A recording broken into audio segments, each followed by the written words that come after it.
Hey guys, tonight we journey far beyond pyramids and pharaohs into the hazy, incense-soaked corners of ancient Egypt, where medicine blurred with mysticism and a trip to the temple pharmacy might just end in visions of talking cats and gods with falcon heads whispering your destiny. So, before you get comfortable, take a moment to like the video and subscribe, but only if you genuinely enjoy what I do here. And let me know in the comments where you're tuning in from and what time it is for you. It's always fascinating to see who's drifting into dreamland with us from across time zones. Now, dim the lights, maybe light a candle or imagine the scent of blue lotus in the air, and let's ease into tonight's journey together, somewhere near the Nile, as priests in white robes stirred glowing brews beneath moonlight. A sacred ceremony began, one involving poppies, mandrake roots shaped like tiny screaming men, and the kind of healing that may or may not have included levitating. Welcome to the world of ancient Egyptian party medicine.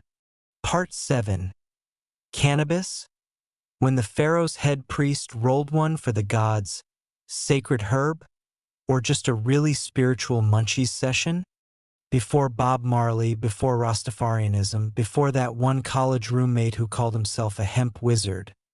There was ancient Egypt, where cannabis wasn't just a plant, it was a prescription, a prayer, and possibly the reason half the gods are smiling in temple murals. That's right. The land of pyramids, mummies, and mandatory eyeliner was also rolling joints thousands of years before it was cool. Only they didn't call it weed or pot or devil's lettuce. They called it shemshemet. Sounds sacred? Good, because it was a brief history of ancient puffra. Let's start with the facts. Archaeologists have discovered hemp fibers in Egyptian tombs, cannabis pollen in mummified remains, and ancient medical scrolls with instructions to rub this on your lady parts if they feel like bees live there. That last part is real. Cannabis was used for pain relief, inflammation, and gynecological treatments, which means the ancient Egyptians were rolling up joints and writing prescriptions at the same time. Your doctor today gives you ibuprofen. Their doctor, grind some shemshemet and whisper to Batet. How did they use it? Not how you think. You're probably picturing a priest lighting up a fat blunt and exhaling toward the Nile while chanting Amare. And honestly, that might have happened. But mostly, cannabis was ground into pastes mixed with honey or oils rubbed into sore joints placed on tampons. Yes, really, burned in incense burners and possibly added to ritual drinks. In short, Egyptians didn't always smoke it. They wore it, smeared it, and absorbed it spiritually. It was spa day meets magic potion, medical weed. Egyptian style. Here's just a few things cannabis was prescribed for in the scrolls. Eye inflammation, swelling, toothaches, fever, uterine pain, sadness of the heart, aka ancient, anxiety. And if none of that worked, well, time to grind it into some wine and pray harder. The Ebers Papyrus, Egypt's go-to ancient medical Bible, casually drops cannabis into its remedies like a modern influencer sprinkles turmeric on toast. Ancient Egyptian pharmacy. Step 1. Take cannabis. Step 2. Add honey. Step 3. Apply somewhere weird. Step 4. Achieve enlightenment or fall asleep. Divine dankness. Cannabis in rituals. Cannabis wasn't just for healing. Oh no. It had VIP access to the spiritual realms and some temples. It was burned during ceremonies to invoke gods, cleanse sin, elevate consciousness, and make sure no one noticed the priest's chanting was off-key. The idea that the smoke itself could carry prayers upward, literally hotboxing the heavens. And honestly, that's the kind of theological efficiency we admire. The goddesses probably approved. Bastet, cat goddess of sensuality, perfume, and knocking things off shelves, would have 100% blessed cannabis. Hathor, the goddess of joy, love, and drunken festivals, definitely said, "Pass it this way." In fact, there's a solid chance that temple priestesses, who were basically spiritual DJs managing vibes and fertility, used cannabis to soften the soul and make prophecies easier to digest. Picture it. Sacred drumbeat moonlight-scented oils, one ceremonial pipe, and someone whispering, "I can hear Isis in my left elbow. Even the dead got some, that's right." In elite tombs, archaeologists found traces of cannabis resin. Why? Because even in the afterlife, you might need to chill. Whether it was to ease the journey through the underworld or just make eternity a little more bearable, cannabis was part of the pharaoh starter pack. Tomb essentials. Jewelry, food, weapons, your favorite herb blend. Clearly priorities were in order. So, did they get high? Short answer, yes. Long answer, yes, but with cultural purpose and possibly while speaking in hieroglyphics. They weren't passing joints at a pyramid rave, but they were absolutely absorbing THC via smoke, oil, and direct application. And considering the ancient strain was likely stronger than today's backyard ditchweed, the effects were probably noticeable. Mild euphoria, sleepiness, visions of gods, high-fiving Yuan, inexplicable craving for figs and honey cakes, cannabis as control. The priesthood's secret herb. Here's where it gets spicy. Not everyone had access to cannabis. It was mostly kept for priests, doctors, nobles, people close to the gods. In other words, it was elite spiritual swag. This wasn't grab it at the market. This was carefully grown, ritually harvested, and locked behind temple doors. The message? You can have beer. We'll keep the godweed. From sacred smoke to global legend, cannabis didn't vanish after Egypt. It spread like wildfire. To India, hello, bang. To Greece, hello, philosophical stoner debates. To Rome, hello, herbal bathhouses. But Egypt? Egypt started the trend with gold eyeliner, a jackal god on speed dial, and an herbal blend that soothed the uterus and invited divine dreams. Final verdict. The pharaohs lit it first before it became a political battleground or a medical miracle.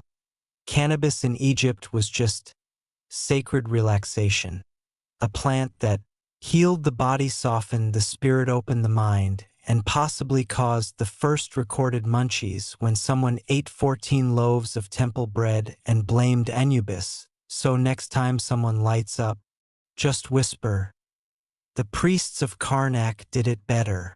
And if you feel yourself floating upward on a puff of fragrant smoke, don't panic.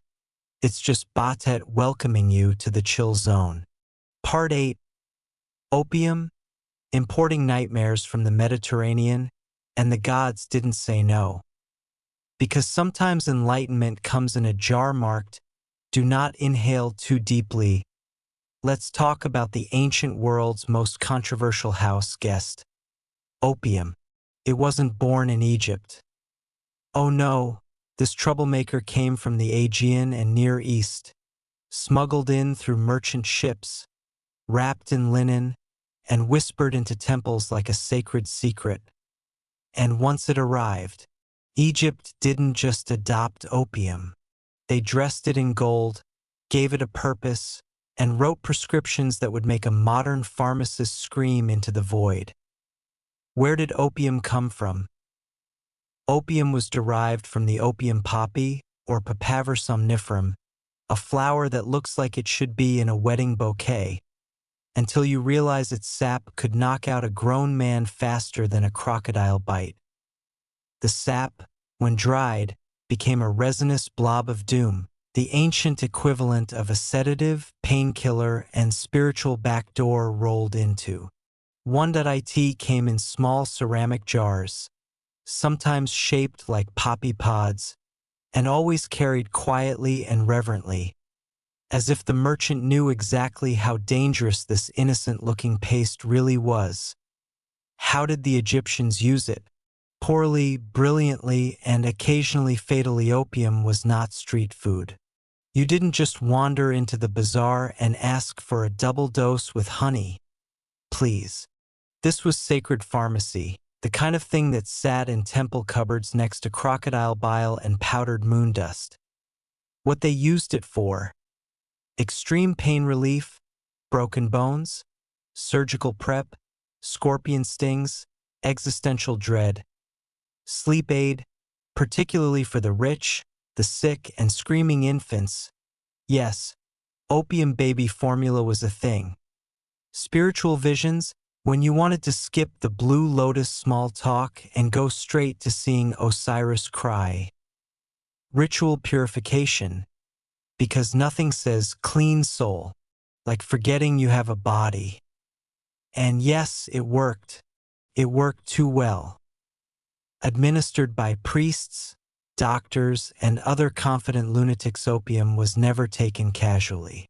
It had to be measured with extreme care, mixed with wine, milk, or honey, wrapped in rituals and prayer, and sometimes burned in incense for safe spiritual distance, aka, we don't want to pass out this time. Some healers believed opium could open the soul to divine suggestion. Others just liked that it made the patient shut up long enough to stitch a wound without getting kicked in the face. Side effects may include enlightenment, death, or both. Let's be clear. Ancient Egyptians knew opium was powerful. They weren't stupid. Their medical scrolls are full of warnings. Use sparingly, only under moonlight. If the patient starts singing to their own shadow, reduce dosage. But of course, mistakes happened. Too much opium and you'd go from "I see gods" to "I am a god" to "I no longer need this body" in one sitting. And still they kept using it. Why? Because sometimes seeing the veil lift, even if it took years off your life, was worth it. Opium in religious use. Burning it at both ends. Some temples, especially those influenced by Greek trade, began burning opium resin during night rituals as a bridge to the spirit realm. The smoke was thick, heavy, and had the smell of roasted honey and funeral incense. Worshippers would lie on mats, breathe deeply, chant hymns, and drift off into visions that may or may not involve talking crocodiles. Priests recorded prophecies, dreams, and divine encounters, though at least one scroll hints that the visions became too sharp and not all who saw returned whole. Translation: we got a little too high and now we can't unsee RA doing jazz hands. Opium in children. Yes, they went there. One of the more horrifying uses was soothing colicky babies. Texts suggest rubbing diluted opium on infant gums or adding a trace amount to milk. Yes, they were sedating toddlers with the same substance that launched wars centuries later. To their credit, it worked. The baby slept. The parents slept. Everyone was happy. Until the long-term side effects kicked in, which no one bothered to study because the baby stopped crying and we have papyrus to write. Was it legal? Technically yes, but only if you knew a guy. Opium wasn't illegal. It was restricted. It belonged to temples, healers, priests, and the occasional very rich noble with chronic dreams of falling into the sun. In some regions, possession without purpose was considered spiritually reckless, which is ancient Egyptian for "you're either cursed or a dealer." It was also expensive. A small jar could cost as much as a cow or 2 slaves, or a priest's silence after a bad festival performance. The real high. Escaping mortality. Opium wasn't just about numbing pain. It was about disconnecting from reality. Let people forget grief, transcend suffering, speak to gods, or simply nap for 12 hours and wake up feeling like the Nile whispered secrets in your ear. In a world full of famine, disease, war, and crocodile-related accidents, opium was a ticket out, even if only for an hour. Modern science. Yeah, they were definitely high chemical analysis of residue in poppy-shaped jars from Egypt shows the active alkaloids of opium, morphine, thebaine, codeine, were all present. So if you're wondering whether the priest really saw Sekhmet breathing fire and eating the moon, the answer is probably. Final verdict. The imported apocalypse flower opium was a sacred storm, a foreign plant that came into Egypt's spiritual system like a bomb wrapped in silk.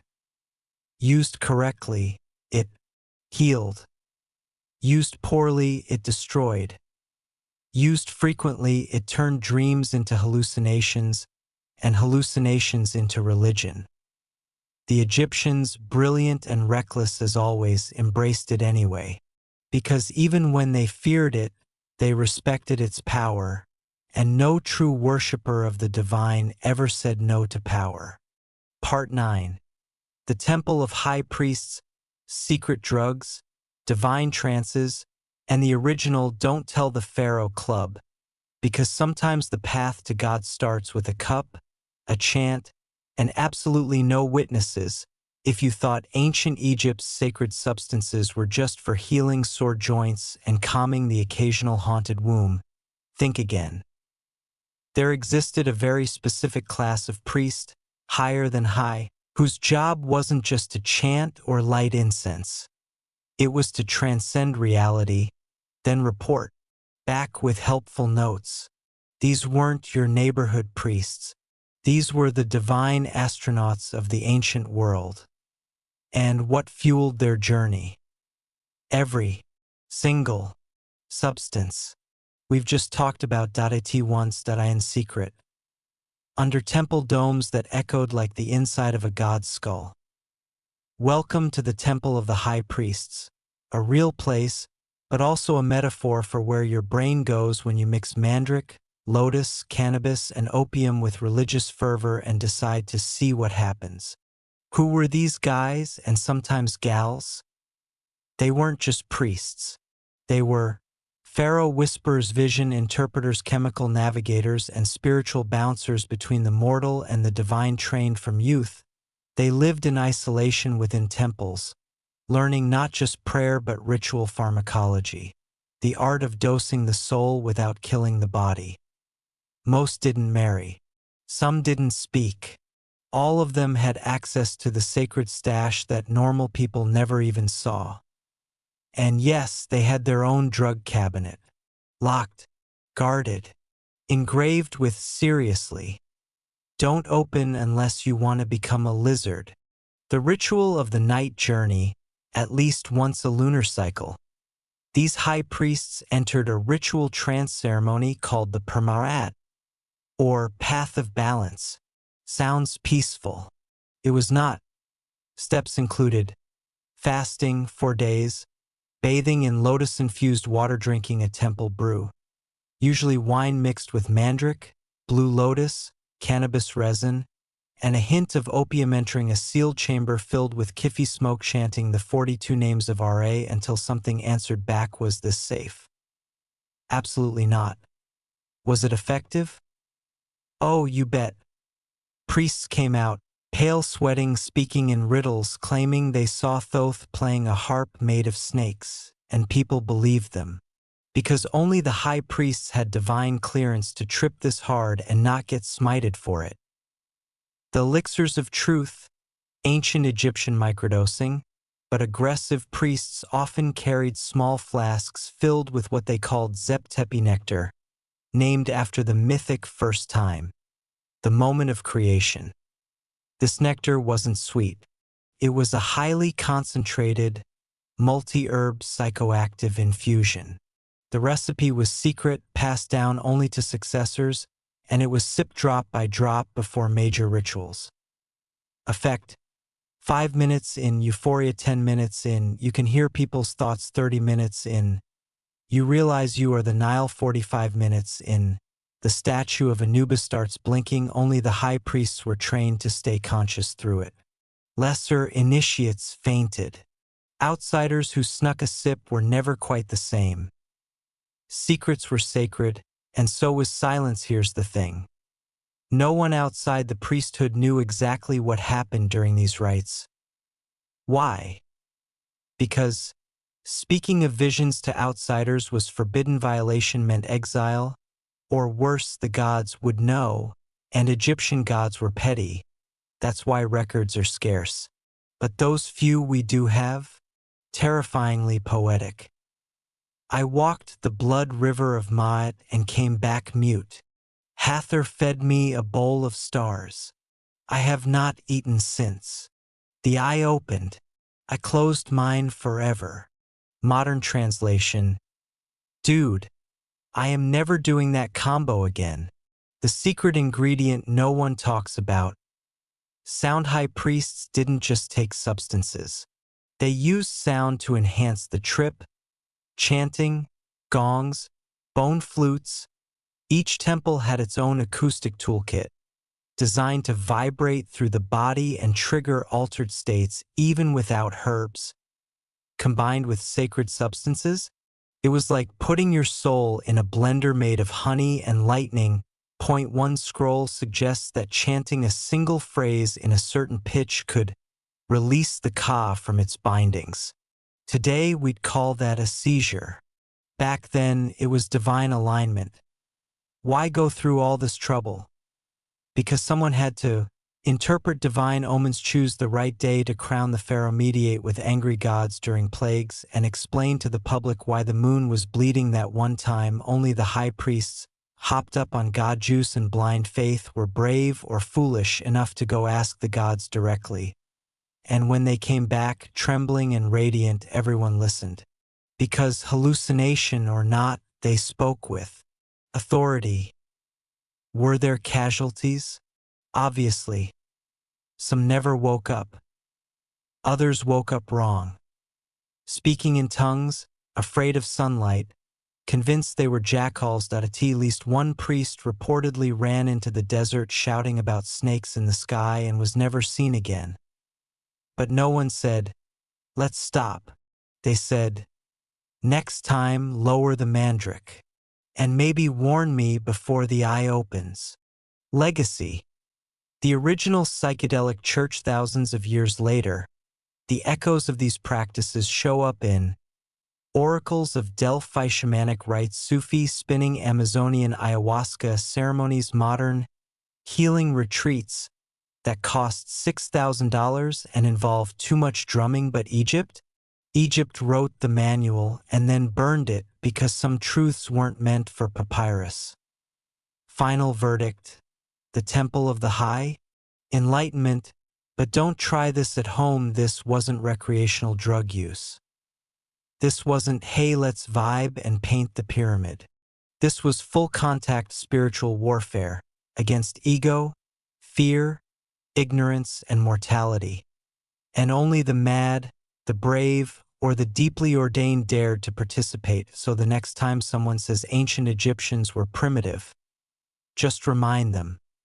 They mapped the divine on a cocktail of lotus, wine, and incense while wearing leopard skin robes. What have you done today? Part 10. The grand design, highs, gods, and the ancient Egyptian quest to escape being boring and mortal. Because if life was painful and the afterlife was complicated, you might as well hallucinate something useful. Let's start here. The ancient Egyptians did not separate the physical from the spiritual. If your knee hurt, it meant you offended a god. If your dreams were disturbing, the stars were misaligned. And if your uterus was full of rage, that was absolutely the fault of a ghost. So what did they do? They bridged the gap with prayers, with rituals, and yes, with some very well-placed psychoactive plants and potions. To them, altered states weren't taboo. They were sacred tools like papyrus or eyeliner or really sharp knives. Why so many drugs? Why so often? Because being alive in ancient Egypt meant juggling. Daily physical labor in blistering sun, regular proximity to crocodiles, disease, war, famine, and the constant awareness that your soul would be judged by a giant scale when you died. There were no vacations. No therapy, no ibuprofen, just a massive religious bureaucracy and a set of increasingly surreal options for spiritual maintenance. Enter the sacred substances. Blue lotus to float above the pain, cannabis to calm the inner storms, opium to sleep through sorrow, mandrake to ignite the inner fire or explode the brain, Kifi incense to cleanse both room and soul together. These created a spiritual toolkit more psychedelic than practical, but deeply believed to work. So, did they think they were just getting high? No, they thought they were connecting to the divine, purifying themselves, aligning their body with Marat, cosmic order, preparing for the afterlife, understanding the will of the gods, literally becoming gods, at least temporarily. It wasn't a party. It was a religious protocol, where losing consciousness was just a step in the instruction manual. Modern people might light a candle and meditate. Ancient Egyptians might drink a mixture of wine, poppy sap, and powdered starfish while lying in a temple crypt chanting to a statue that's vibrating, same intention, different vibe. What did the gods think? Probably amused. But in Egyptian mythology, the gods were not distant. They didn't just watch from Olympus like in Greek myth. They visited, merged with humans, spoke through dreams, and occasionally possessed cats to deliver messages to substances that allowed humans to open their senses. That was seen as cooperative, not rebellious. It was like tuning into the divine radio frequency, and sometimes getting the static version of Osiris telling you to stop eating figs before bed. The afterlife was a bureaucratic nightmare. You needed preparation. Death wasn't the end. It was a complicated, multi-step journey filled with boat rides, talking doors trials, a literal heart-weighing ceremony, and potential dismemberment if you failed. So naturally, Egyptians spent their lives practicing. Every trance, every vision, every divine conversation was rehearsal for what came next. Substances helped simulate the underworld, helped priests die temporarily, see what was waiting, and return with updates like, good news, there's beer in the afterlife. Bad news, you need a password for every gate. Did everyone use these substances? No. The deeper the trip, the smaller the club. While farmers used blue lotus to unwind, midwives used cannabis on cramping women, nobles took opium for migraines, and travelers sniffed kifi to ward off demons. Only the priesthood, and especially temple elites, had access to the full divine buffet of spiritual narcotics. Because again, this wasn't seen as a recreational free dash for all. It was a sacred responsibility, like holding a god's phone number or babysitting the sun. Were there dangers? Constantly. Everything was risky. Too much mandrake equals seizures, too much opium equals death, bad cannabis equals paranoia, and spiritual vomiting, hallucinations equals misinterpreted as prophecy, which could spark political chaos. But they accepted that risk. Because chasing meaning, the kind that lifted you beyond death, pain, and taxes, was worth it. In fact, the Egyptians preferred a little madness. They believed some truths could only be revealed through altered states. And if you went too far, well, maybe the gods just weren't ready to let you back yet. Was this just the ancient version of escapism? Kind of.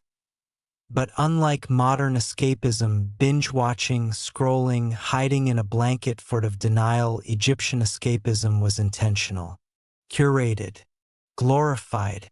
Written into LAW.it was a collective agreement that reality was too flat, the soul needed space to stretch, and sometimes a cup of lotus wine was better than 100 scrolls of theology. They weren't escaping life. They were climbing through it, looking for a better vantage point. Legacy. Did they influence anyone else? Oh, absolutely. Greek mystery cults borrowed the Egyptian method of using herbs and wine to trigger revelation. Roman apothecaries imported Egyptian recipes. Medieval alchemists misread everything and accidentally made things worse. Modern researchers look at this history and say, "Ha, that sounds like ayahuasca but with scarabs." And somewhere in all of this, a spiritual model emerged. Use substance wisely.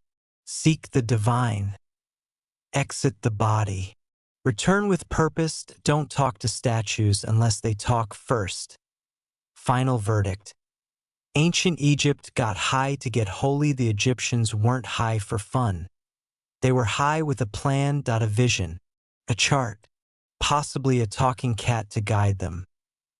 They believed that if you wanted to live well, die right, and avoid being eaten by a hippo in the afterlife, you needed good character-right rituals and a handful of divine, mind-altering, deity-approved herbs. So when you see those wall carvings, a person holding a lotus, a priest staring into the sun, a woman pouring wine at a statue's feet, just know they weren't performing theater.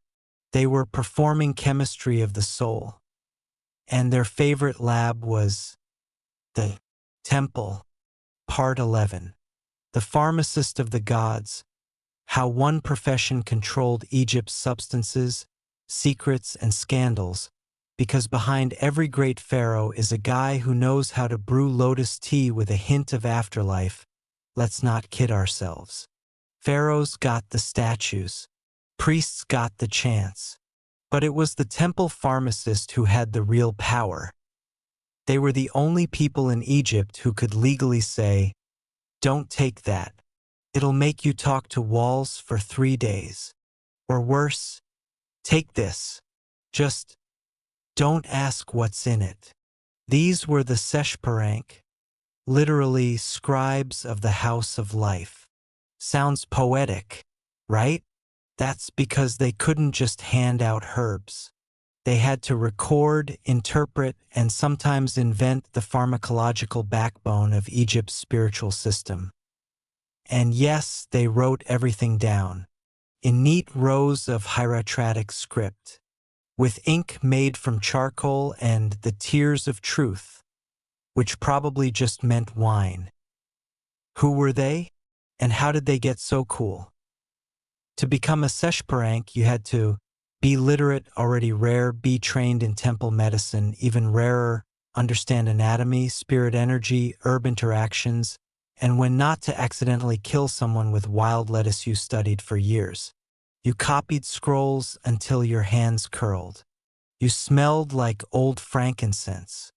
And eventually, you got access to the House of Life, the temple pharmacy, scroll library, and most forbidden mini-laboratory in all of Egypt. There you'd meet shelves of dried herbs, bowls of resin, jars of unmarked goo, and possibly a priest screaming because he drank something labeled, for external use only, the apothecary's arsenal.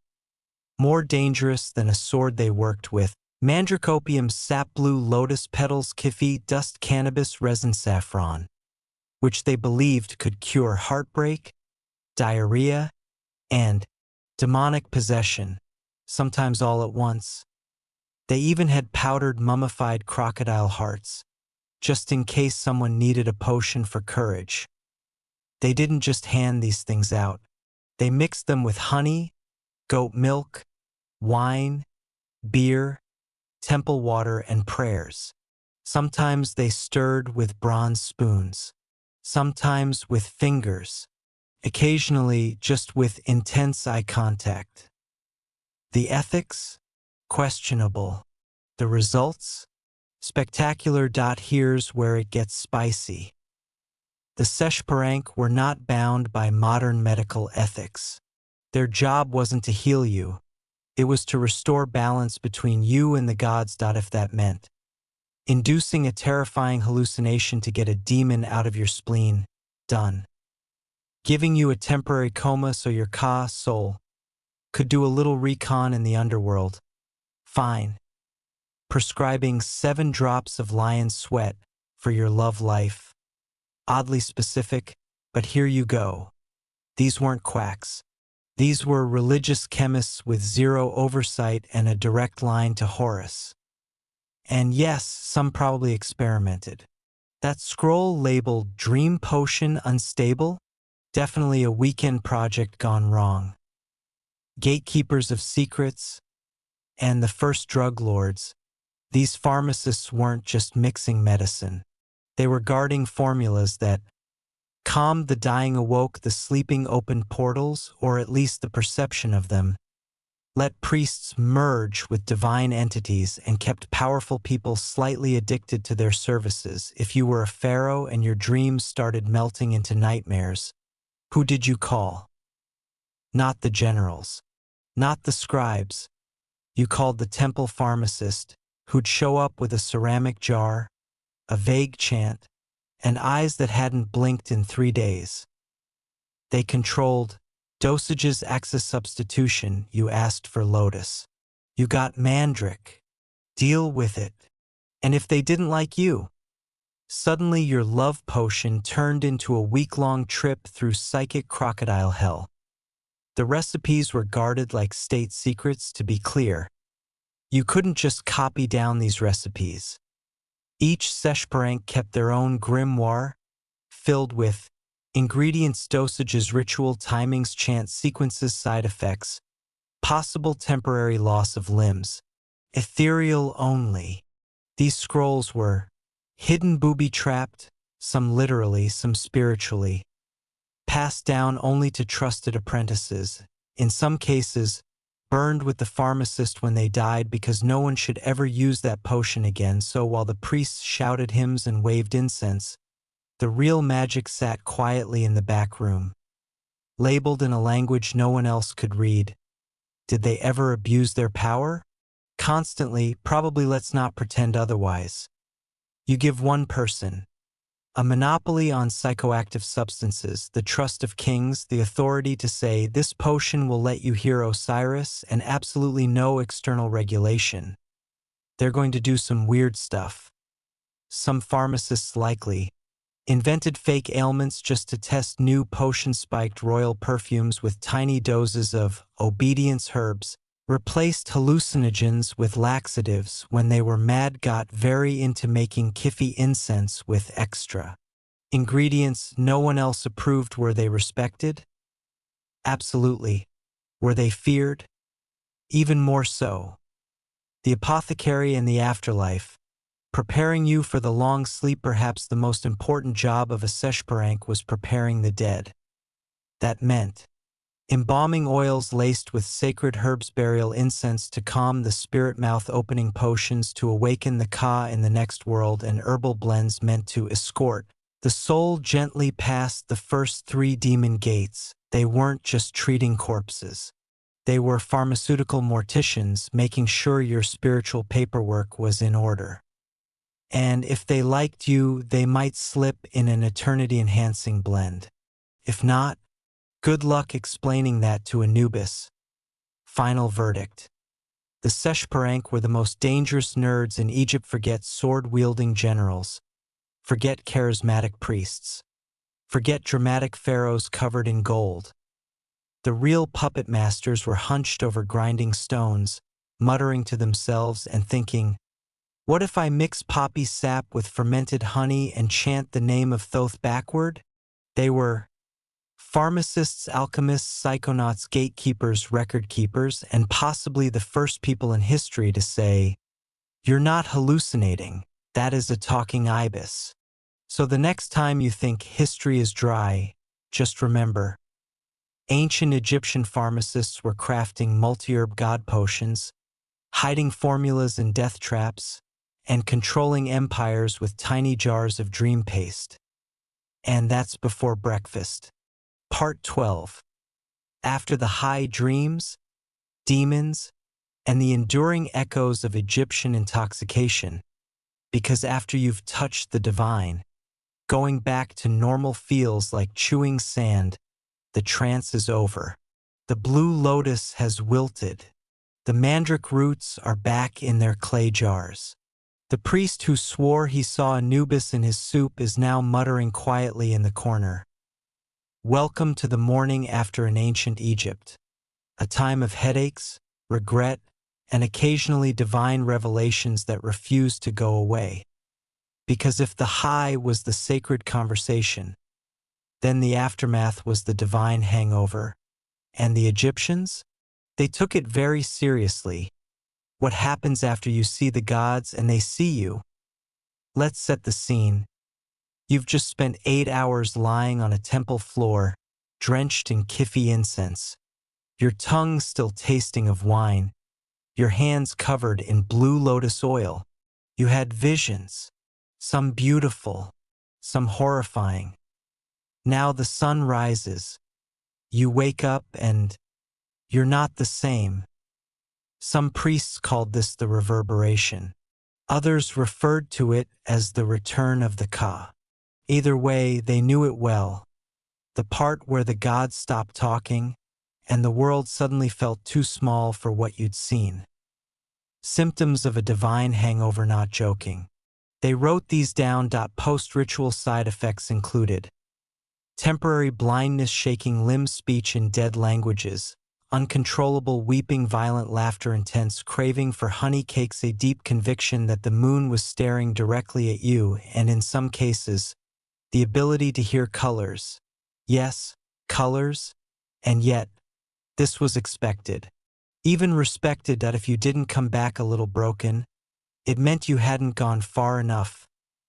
Dreams that wouldn't shut up. One of the most feared post-ritual conditions was called the clinging dream.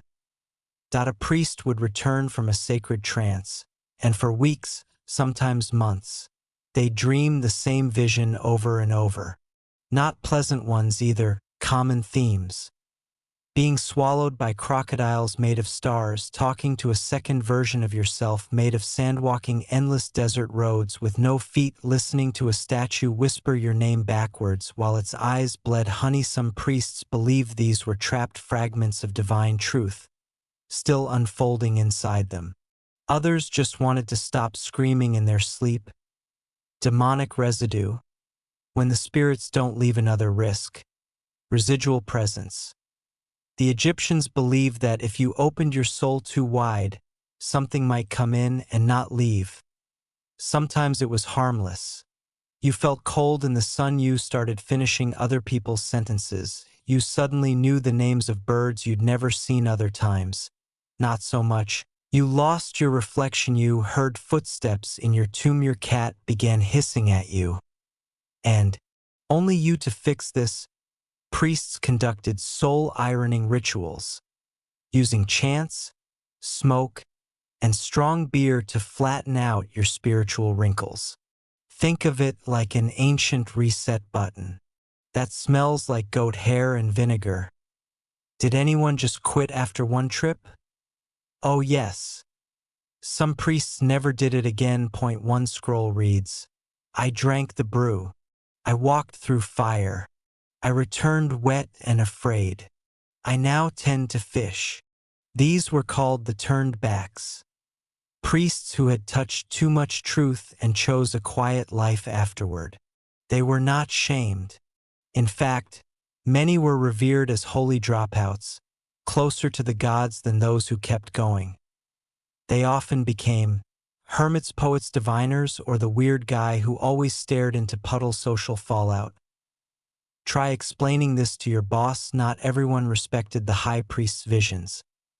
Some royal officials, especially bureaucrats and military commanders, hated the idea that state policy might be based on someone who just woke up from a Kifi coma shouting, "We must plant figs or RA will burn the Nile."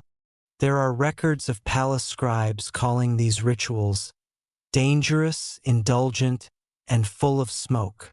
One general famously tried to outlaw trance ceremonies after a priest declared, mid-vision, that the pharaoh must stop wearing blue or face divine castration. He failed. The priest was promoted. The cultural memory, from trip to text to tomb. What did Egypt do with these visions? They recorded them. Some ended up on Temple walls, coffin lids, amulets, festival scripts, and even scrolls buried with the dead. So the soul could revisit what it once saw. They didn't view visions as personal. They were communal assets, gifts from the gods to be interpreted, debated, and occasionally reenacted during festivals by very drunk actors in ibis masks. The long-term side effects. Civilization-wide over centuries, Egypt developed a culture that normalized spiritual intoxication, revered the broken, the ecstatic, the dream-struck, tolerated madness when it came wrapped in sacred garb, believed that seeing too much was a price worth paying. Even common people began mimicking priestly behaviors. Brewing their own lotus wine, burning herbs, and chanting in homes claiming to dream of Anubis just for clout. Egypt became a civilization that respected altered states, not as escapism, but as a form of data acquisition from the divine realm. Did it work? Define work. They built pyramids without bulldozers. They embalmed bodies with surgical precision.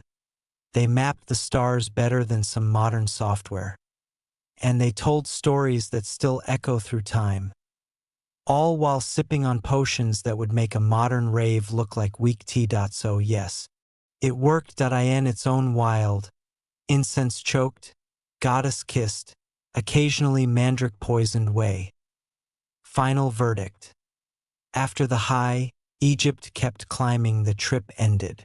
But the point of the trip, the wisdom, the terror, the unraveling of reality, never left. The aftermath became part of the ritual. The confusion became a sacred puzzle. The tremors were evidence that the soul had truly danced. And while not every priest came back whole, and not every vision made sense, the Egyptians believed one thing deeply. It is better to return shaken from the divine than to never have left the mud. So they kept dreaming, kept dosing, kept lighting the incense, and in the silence after the high, they listened, because sometimes the gods speak loudest after the last petal falls. Part 13. The Tomb Trip, Why the Dead Were Buried with Drugs, Directions, and Spiritual Snacks. Because if you're going to walk through a burning lake of judgment, you might as well be lightly buzzed and holding a map. Let's begin with a simple truth. In ancient Egypt, dying sober was just irresponsible. The afterlife was not a cloud-filled paradise. It was more like a bureaucratic labyrinth designed by a hallucinating dungeon master. To survive it, you needed knowledge, protection charms, and a little chemical help, so the dead were packed with everything they might need, including substances to numb, inspire, protect, and sometimes bribe the divine customs agents waiting on the other side. The Tomb Starter Pack, Deluxe Spiritual Edition. A well-stocked Egyptian burial included jars of blue lotus petals, flasks of wine spiked with kifi or mandrake, pouches of cannabis mixed with honey-perfumed oils infused with myrrh and opium, incense cones to summon friendly gods or confuse angry ones, and a scroll telling you exactly what to say if a doorway started screaming questions at you. Modern translation. A travel kit containing Red Bull, a vape pen, and Duolingo for the underworld. But why drugs? Because Egyptians believed that the soul Ka still had a body-like experience in the afterlife. The Ba, spiritual bird self, needed energy, clarity, and protection to complete its journey. Most importantly, the journey was full of creatures that didn't speak human and could only be understood through altered states. So if you drank lotus wine in life to speak to the gods, why wouldn't you bring a bottle to speak to them again later? It wasn't indulgence. It was practical afterlife preparation. Yes, they had trip guides. Literally. It wasn't just substances. The Book of the Dead? That wasn't poetry. It was a spiritual walkthrough, a cheat sheet full of passwords, ritual spells, If this door says this, you say that dialogues, visualizations, and in some versions, what to drink or burn before you enter a certain level of the afterlife. It's like ancient Egypt said, look, the dead are gonna freak out. Let's give them some wine, a scroll, and hope they don't get eaten by a crocodile demon by accident. And yes, there was a crocodile demon. Her name was Amit, and she would happily eat your soul if you flubbed your lines. Tomb is travel bag. Everything you need for a one-way trip through eternity, the elite were buried with. Jars labeled with magical herb statues that activated under incense, tiny loaves of hashish-infused bread, mummified cats, who may or may not have been drug-sniffing familiars, and smelling bottles of crushed mandrake sealed with gold wax. This wasn't for the living. These items were designed to activate in the afterlife, like spiritual carry-ons that only functioned once you crossed the veil. Point 1 inscription literally reads, "Drink this when you see the river of fire. Do not talk to it. It lies." That's not metaphor. That's death travel advice. Even the mummies were medicated. Modern scans of royal mummies have revealed lotus residue in nasal cavities, opium traces on tongue wrappings, cannabis fibers in embalming cloth, kifi incense baked into bandages like anti-demon dryer sheets. This was intentional. The mummification process itself was both chemical and magical. The body wasn't just preserved. It was infused with substances designed to keep the soul mellow and focused while navigating realms with names like Field of Reeds and Hall of Two Truths, because nobody wants to show up to divine judgment jittery and dry-mouthed. Were poor people buried with substances too? Sometimes, yes, just cheaper versions. While the rich got opium, honey blends, mandrake-infused oils, papyrus scrolls bound in gold, the working class got bread soaked in old wine, a sprig of blue lotus, maybe a simple amulet with cannabis rubbed into the clay. But even this was sacred, because intention mattered. The gods didn't care if your dream wine came in a clay mug. They cared that you remembered to say the right spell while sipping it under a blood-red moon. Afterlife snacks, more than just symbolic, you'll often find tomb offerings of food. But here's the twist.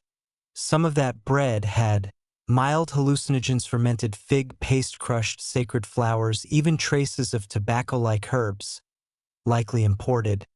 These weren't just snacks. They were ritual fuels, meant to empower the Ka during long afterlife treks through lava lakes, memory traps, and surreal judgment chambers where a hippo in a feathered hat asked you if you cheated on your taxes. What did this say about Egyptian culture? That they were meticulous, terrified of the unknown, in love with spiritual logistics, and above all, prepared to get metaphysically high if it helped them get past the third gate of fire. Frogs, they didn't fear altered states. They respected them both in life and in death. They didn't view drugs as escapes. They saw them as ladders, bridges, and sometimes cosmic currency. And their tombs weren't static mausoleums.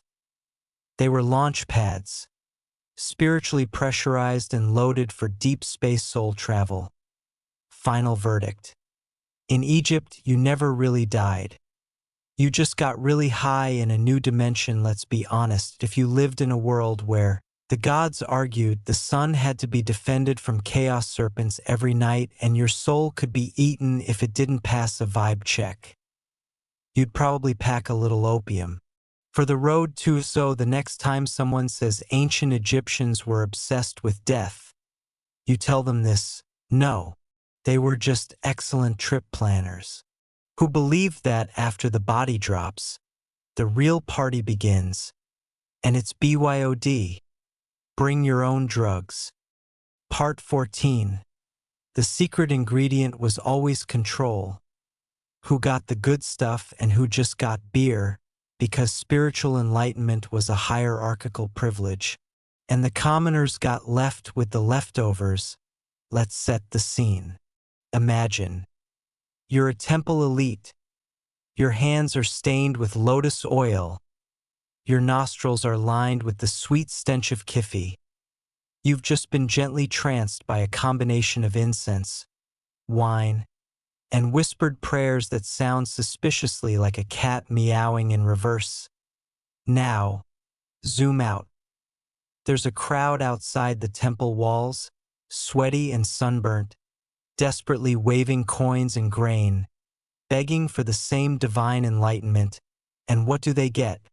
Barley beer, flat, slightly sour, and about as spiritually potent as wet bread. But hey, it's technically fermented at Let's Talk class and consciousness in theory. Ancient Egyptian religion was for everyone in practice. High priests got custom spiritual cocktails. Pharaohs received golden jars of narcotic oils imported from lands with names no one could pronounce. Scribes got minor herbs, enough to stay open, not enough to float. Artisans maybe got temple incense, if the wind blew right. And the peasants? They got beer, sometimes wine, sometimes a leftover kifi cone that smelled like burnt honey and crushed regret. But visionary trance, access to divine hallucinogens, that was gate-kept harder than royal gossip. Why was it so controlled? Because the state wasn't stupid.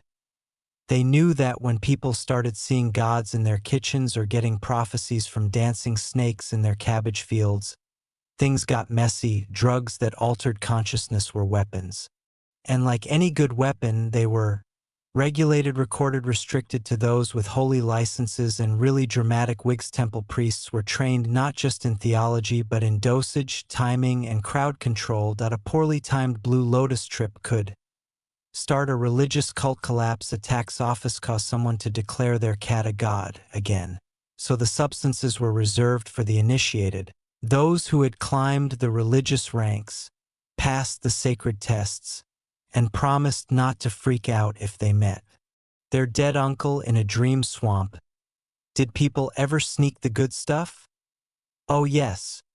Just like every society with sacred substances, Egypt had its share of black market brewers, temple interns, borrowing dream powder servants who scraped the good oils from discarded jars, and nobles who absolutely paid pharmacists for side batches with whispers and scandalous favors. One infamous letter between scribes mentions, "The baker's son drank what was meant for the High One.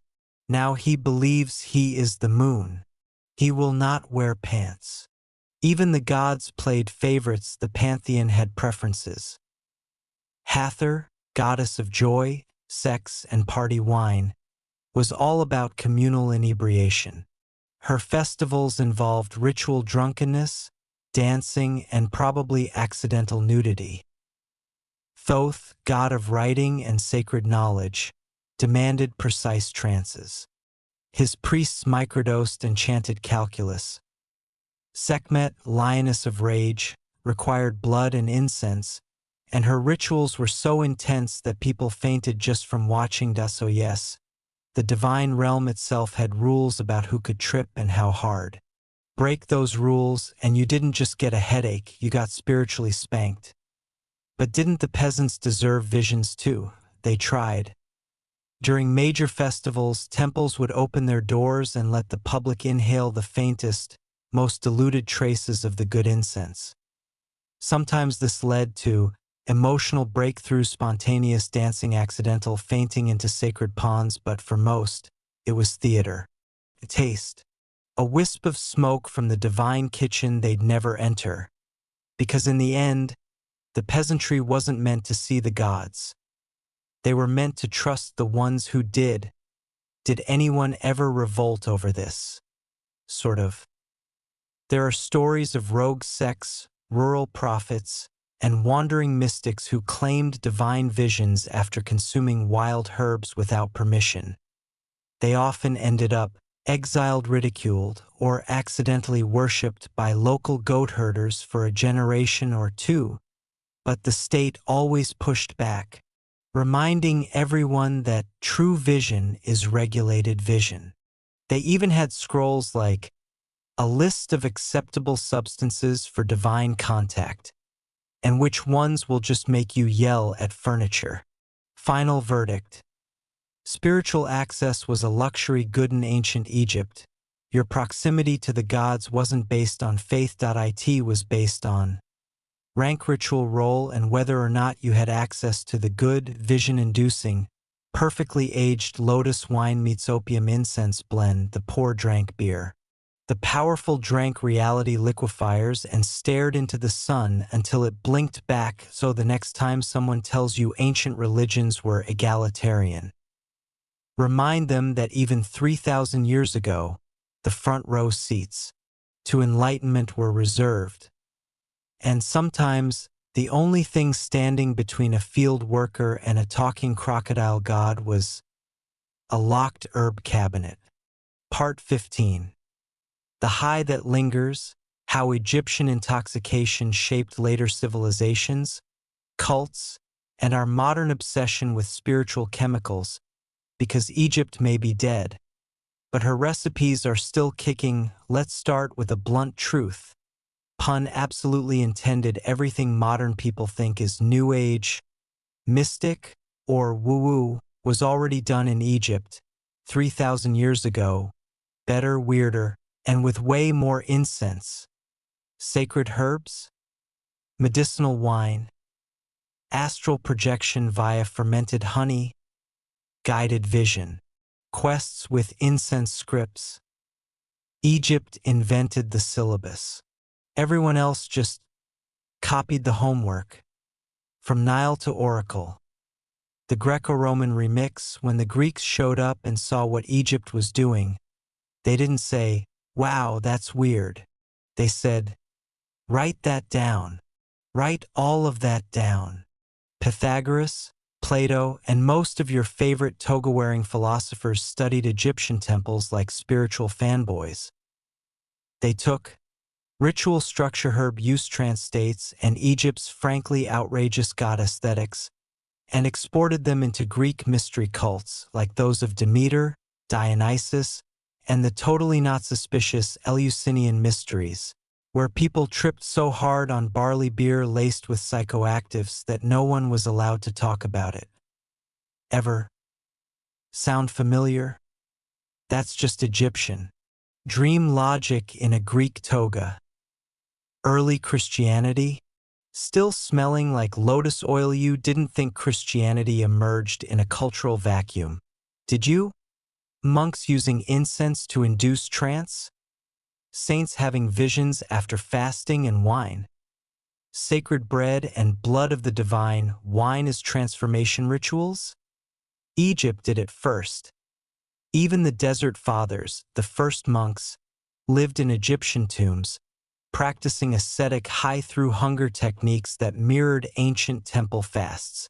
Some even used old kifi recipes, modified to meet Christian standards. But, let's be real.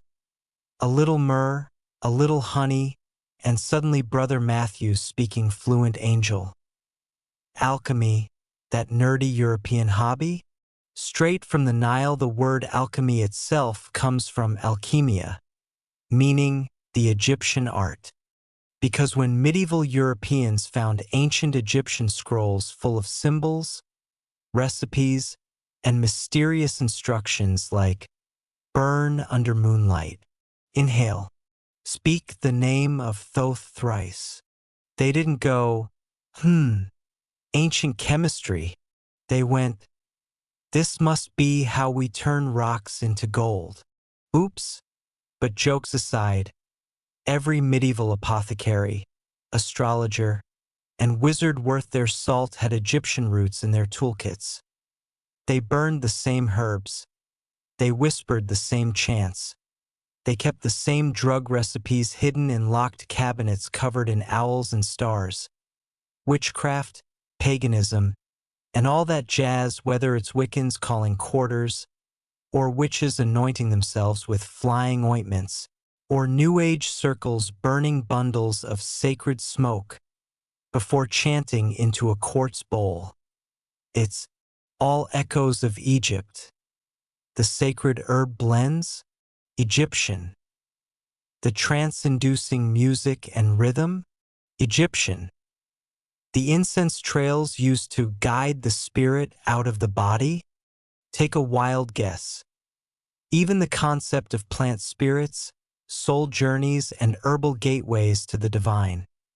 All of it was mapped out along the Nile thousands of years ago, in temple laboratories smelling like moonlight and mustard seed. Modern spirituality. Still riding the lotus train, let's take a quick inventory of things people do today. Drink herbal teas to open the third eye, take psychoactive mushrooms for ego death, burn incense to cleanse energy, meditate with specific scents and oils, speak affirmations while microdosing mandala-shaped chocolate, all of that. Egypt would clap. Because the Seshparank, those temple pharmacists we met back in part 11, would look at your vision board, your breathwork playlist, and your scented candle called Awakening, and say, cute, but does it let you speak to a star god while floating over your own tomb? Even pop culture got high on the Nile, from the Mummy movies to Assassin's Creed, from Moon Knight's chaotic god drama to Beyoncé's stage sets. The visuals, the mystery, the intoxicated elegance of Egypt keeps seducing the modern world. Why? Because Egypt offers the ultimate combo. Beauty, danger, divine, authority, mind-altering plant rituals guarded by spooky bird-faced deities. It's irresistible. Even if you've never touched lotus, you've felt the vibe. So, why are we still obsessed? Because Egypt understood what most modern systems forget. The human soul craves altered states. Not for escape, for exploration, and Egypt, with her kifi and cannabis, her moonlit trances and temple scrolls, didn't just allow it, she institutionalized it, refined it, choreographed it, wrapped it in gold and said, "This is sacred, don't waste it." And even now, thousands of years later, we're still lighting the same fires, still sipping strange brews, still looking into the smoke and whispering, "What do you want me to see?" Final verdict. Egypt never really came down. They say what goes up must come down. But Egypt, she just kept floating. From priestly potions to yoga incense, from mummified cats to herbal tinctures on Etsy. The Nile's sacred chemistry flows on us. So whether you're meditating in a crystal cave, attending a rave in the desert, or simply lighting a stick of something mysterious at 2 a.m. and asking the universe if you're on the right path, know this: you're still in Egypt. You never really left. You're walking paths paved by lotus-drunk scribes, breathing fumes designed to summon gods, repeating the oldest spell in the world. Reveal yourself to me. Part 16. The final trip. Egypt's spiritual pharmacy in the modern world, from tombs to TikTok. How the ancient high still lives in your grocery aisle. Let's be blunt. Again, everything old is new again, and packaged in matte pastel boxes with free shipping. The ancient Egyptians didn't just teach us how to mummify cats and name stars. They left behind a roadmap, one that leads straight to today's self-help shelves, healing retreats, and online stores with names like R.A. Apothecary and Lotus and Moon. So let's unwrap this final mummy. And yes, it's scented. Point 1.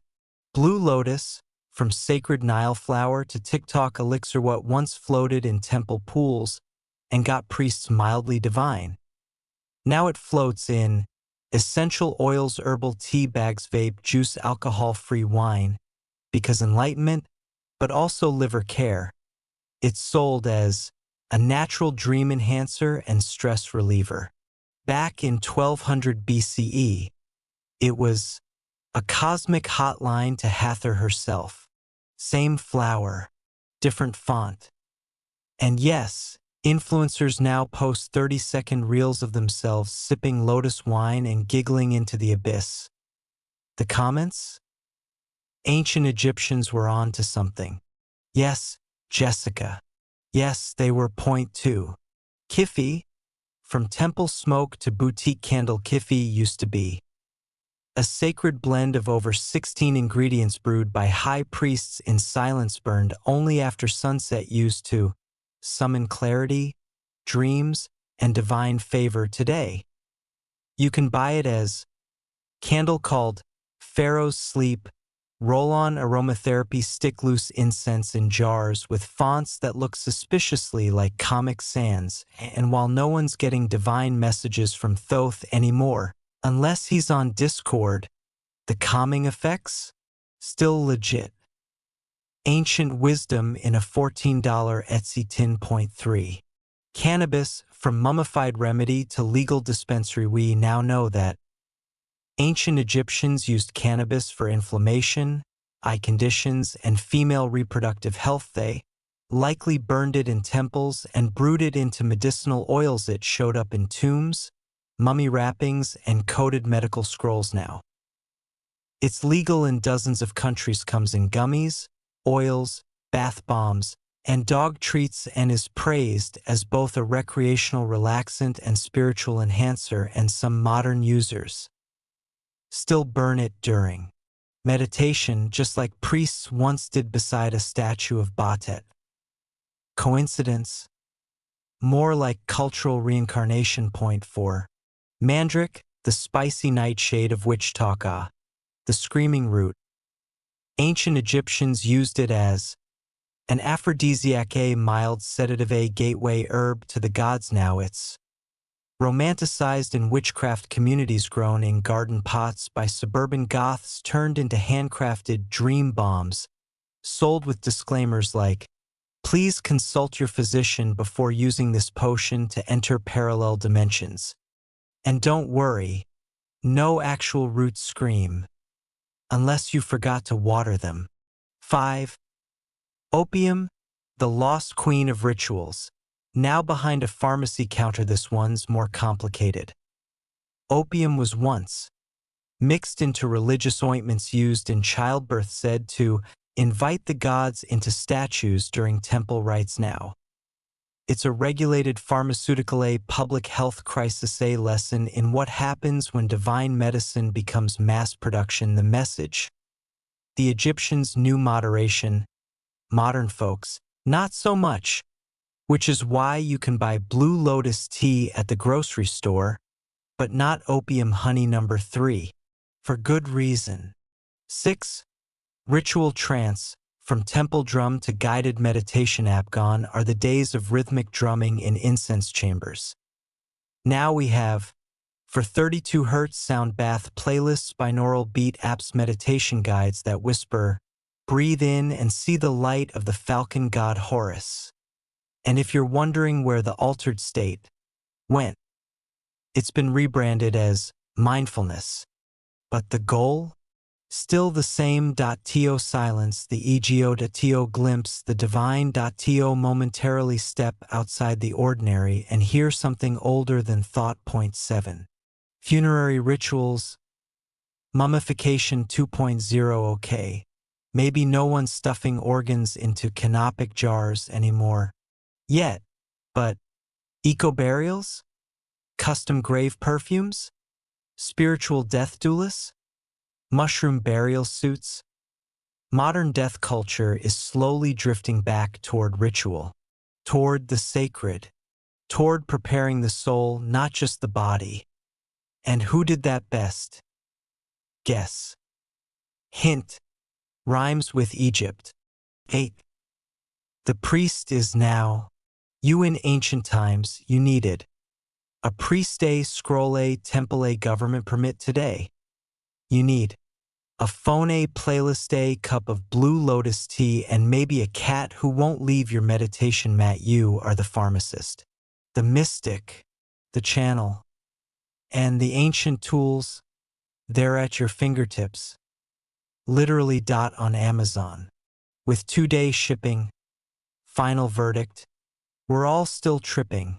Just digitally, the gods may have gone quiet. The statues may have crumbled. But the recipes? Still brewing till you're not getting high to relax. You're entering a lineage point one that stretches through hieroglyphs, through plumes of sacred smoke, through murmured prayers under moonlight, to this very moment.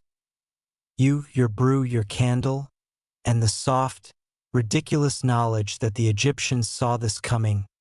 They knew that the soul would always crave scent, sound, shadow, and sensation, and they left us everything we'd need to remember, so sip. Light the incense, whisper that ancient name, and know that somewhere, deep in the stars, an ibis-headed god just winked